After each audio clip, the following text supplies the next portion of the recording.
Current pass होता है ना किसी कंडक्टर के थ्रू, किसी वायर के थ्रू, तो हीट प्रोड्यूस होता है। उसी तरह करंट किसी वायर के थ्रू पास होता है, कंडक्टर के थ्रू, तो मैग्नेटिक फील्ड बनता है। आप देखे होंगे जो ट्रांसफार्मर के पहले होता है वो हाई वोल्टेज वायर होता है, तो बहुत लॉन्ग लॉन्ग टावर से गुजारा गया रहता है।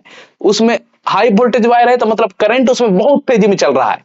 तो वो देखिएगा, आप नीचे रहेंगे ना तो आप नाइट के समय में उसका आवाज सुनेंगे, आप सुन पाएंगे बहुत आसानी से, जबकि बहुत हाइट होता है उसका। उस तो उसमें हाई वोल्टेज वायर है ना वो, तो उसमें करंट बहुत तेजी में पास हो रहा है, तो ये आसपास का एयर पार्टिकल है ना उसको भी कंडक्टर बना दे रहा है वो। तो आप वहां पे जैसे यहां आप हैंड रखेंगे ना तभी वो खींच लेगा वो, उसमें इतने ज्यादा मैग्नेटिक फील्ड बन गया है आसपास, ठीक ना। तो वहां पे 1 सेकंड में मतलब जलाकर राख कर देगा, तो इतने कैपेसिटी है, समझे। तो यहां पे भी हमें यही देखना है, तो करंट के कारण मैग्नेटिक फील्ड प्रोड्यूस होता है, ठीक है, जैसे करंट के कारण हीट प्रोड्यूस होता है। अंडरस्टूड।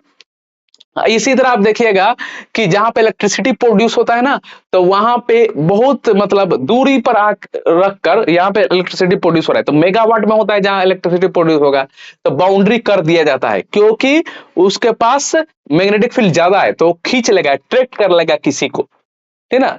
तो उसको सेफ्टी बहुत बनाया जाता है, और इसीलिए उसको हाई वोल्टेज वायर को बहुत ऊपर से गुजारा गया रहता है, और जहां पे इलेक्ट्रिसिटी प्रोड्यूस होता है वहां पे बहुत दूर में बाउंड्री कर दिया जाता है, बहुत ही एरिया में, ठीक ना, क्योंकि हाई करंट पास होगा, मैक्सिमम करंट पास होगा, तो वहां पे मैग्नेटिक फील्ड भी ज्यादा बनेगा, मैग्नेट के जैसा खींच लेगा वो, समझे।